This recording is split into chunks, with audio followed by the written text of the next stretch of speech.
सबैलाई नमस्कार र विशेष गरी अ, हामी सेन्ससको बारेमा डिस्कस गरिरहेको छौँ र पहिलो भिडियोहरूमा हामीले हेऱ्यौँ कि गोर्खा लेख्दाखेरि गोर्खा जाति या जात होइन भन्ने कुरो हामीले विस्तार रूपमा हेरेको छौँ र हामीले सेकेन्डमा चाहिँ हामीले हेर्दैछौँ कि मदर टङ भन्ने कुरो र मैले अस्ति कुरा राखेँ कि मदर टङ जब एउटा कहीँनिर सोधिन्छ तपाईँलाई भनेपछि लिएर मदर टङ भनेको चाहिँ तपाईँको आमाको जातले बोल्ने भाषा। मैले एउटा इक्जाम्पल लिँदै थिएँ नेपालीको। नेपाली मदर टङ केही जातहरूको उहाँहरूको मदर टङ हो किनभने उहाँको आमाको जातले बोल्ने भाषा हो, तर सबै जातको चाहिँ होइन। अब केही जातहरू जसमाको आफ्नो भाषा लिपि बोली छ उनीहरूले चाहिँ आफ्नो आमाको जातले बोल्ने भाषा लेख्नुपर्छ, कुनै पनि डकुमेन्टमा होस्।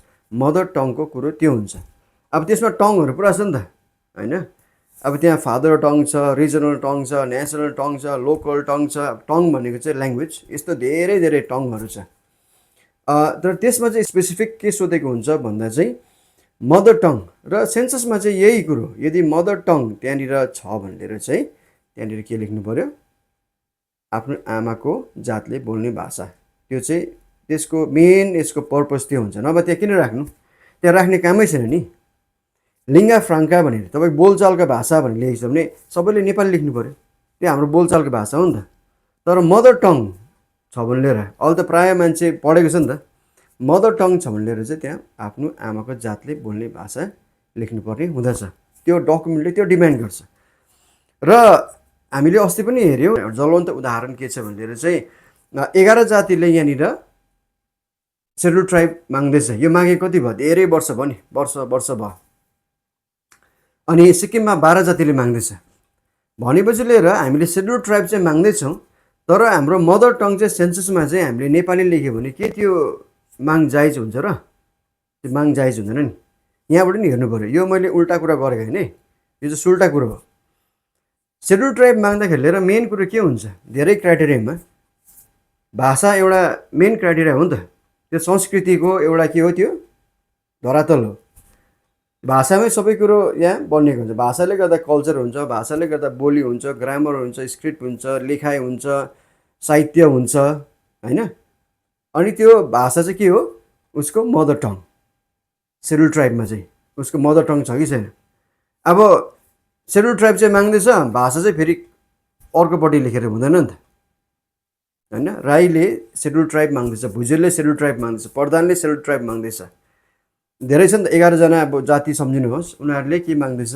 सेड्युल ट्राइब माग्दैछ। तर मदर टङ चाहिँ उसको छैन, भाषै छैन, लिपि नै छैन भने के त्यो कमिसन, त्यो रिपोर्टहरू, सर्वेहरू जति हुन्छ त्यसमा ऊ क्वालिफाई गर्न सक्छ होला? सक्दैन नि त। त्यति बेला टाइममा चाहिँ त्यहाँ आएर कम्युनिटीलाई मेला ग्राउन्डमा आइकन स्पिकरमा चाहिँ तिमीहरूको भाषा छ कि छैन, तिमीहरूले यहाँनिर सिग्नेचर क्याम्पेन गर्नु, लेखेर दिनु, मेमोरेन्डम लेखेर दिनु, तिमीहरूको भाषा छ कि छैन, लिपि छ कि छैन भन्दैन त्यसरी, त्यो भ्यालिड हुँदैन। त्यो क्याम्पेनहरू केही पनि हुँदैन। मेन कुरो चाहिँ के हो? सेन्ससमा चाहिँ के लेखेछ तिमीले? सेन्ससको डेटालाई चाहिँ के गर्छ उनीहरूले? लिएर आउँछ। अब आरजिआईले डिपेन्ड गर्ने कहाँ हो? ट्राइबल कमिसनले डिपेन्ड गर्ने, होम मिनिस्ट्रीले डिपेन्ड गर्ने डेटा कुन चाहिँ हो? यो के हो? सेन्सस डेटा हो। अन्त यो त अब धेरै पैसा लगाएर, लगानी गरेर, इन्भेस्टमेन्ट गरेर प्रिपेयर गरेको डेटा हो नि त। त्यही कारण जात सेन्सस, जात भन्ने बित्तिकै योपालि भाषा अटोमेटिकली तानिहाल्छ। त्यही कारणले गर्दा चाहिँ तपाईँको जात लेख्ने बित्तिकै भाषा योपालि त्यहाँ जान्छ, चढ्छ। मेन कुरो चाहिँ त्यो हो। योपालि भाषामा बेसी टाउको दुखाउने हामीलाई कामै छैन, किनभने भाषा जातले गर्दा अटोमेटिकली तानिन्छ। र पनि एउटा कुरो के छ हामीले बुझ्नुपर्ने भन्दा चाहिँ हामीले सेड्युल ट्राइब माग्दैछौँ भनेर हाम्रो भाषाको जगेरा गर्नुपर्छ। र त्यो भाषाको जगेरा गर्ने मेन डकुमेन्ट चाहिँ के हो? सेन्सस डकुमेन्ट हो। यो सेन्सस डकुमेन्ट हामीले 15 वर्ष बाद, प्राय 15 वर्ष बाद लेख्नु पाउँदैछौँ। 2021मा थियो सेन्सस, त्यो भएन। अब त्यो पछाडि आउँदाखेरि अब 26 आइहाल्यो। पहिलो लास्ट सेन्सस भएको चाहिँ 2011मा हो, जातकै सेन्सस भएको थिएँ 2011मा पनि। अब 15 वर्ष बाद हामी लेख्दैछौँ र यति बेलासम्म त हामी अलिकति भए पनि जागरुक भइसकेका छौँ, पढेका छौँ, बुझेका छौँ भनेर चाहिँ कहीँ पनि मदर टङ भन्ने आयो भनेर चाहिँ त्यहाँ चाहिँ तपाईँको आमाको जातले बोल्ने भाषा नै त्यहाँ लेख्नु पर्ने हुँदछ। त्यो चाहिँ एउटा कुरो यहाँ बुझ्नुपर्छ। र ट्राइबल स्ट्याटसको लागि चाहिँ विशेष गरी तपाईँको आफ्नो जातको आफ्नो भाषा चाहिँ हुनैपर्छ। आफ्नो भाषा छ भने चाहिँ त्यहाँ लेख्नै पर्छ। अब भाषै छैन कसरी अन्त त्यहाँ मान्छेलाई आइडेन्टिफाई गर्ने, रिकगनाइज गर्ने? त्यो हुँदैन नि त। तामाङ र लिम्बूले सेड्युल ट्राइब पायो, त्यो आधारमा त भाषा पनि थियो नि त। आधार त भाषा चाहिँ उसको नेपाली भएन नि त। जब जात सेन्सस 2001मा सुरु भयो, त्यो जात सेन्ससले उसको भाषालाई पक्रिहाल्यो नि त। तामाङ भाषा, लिम्बू भाषा, त्यो पनि एउटा क्राइटेरिया हो। भाषा, उसको जातमा रिफ्लेक्ट हुन थाल्यो र उसको पपुलेसन पनि के भयो त्यहाँनिर रिफ्लेक्ट भयो।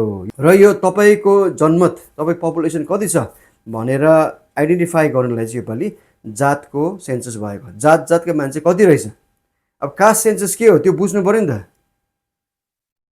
कास्ट सेन्सस भनेपछि के हो? कास्टले के बुझाउँछ? कुन जातिको मान्छे कति रहेछ भन्ने आँकडा पनि हो एउटा। अब यसमा टुक्रिन्छ यो हुन्छ भन्ने कुरै आउँदैन। सरकारले नै जात सेन्सस ल्यायो नि त। यो जातको मान्छे कति छ यहाँ, राई कति रहेछ यहाँ, लिम्बू कति रहेछ यहाँ, अन्त यिनीहरूका भाषा मदर टङ यो रहेछ यो रहेछ यो रहेछ, सिधा कुरा आइहाल्यो नि त, होइन र? अन्त यो पालिको सेन्सस चाहिँ त्यो हो। र जात आधारित सेन्ससले चाहिँ हामीलाई अधिकार दिने कुरोतिर यो लान्छ।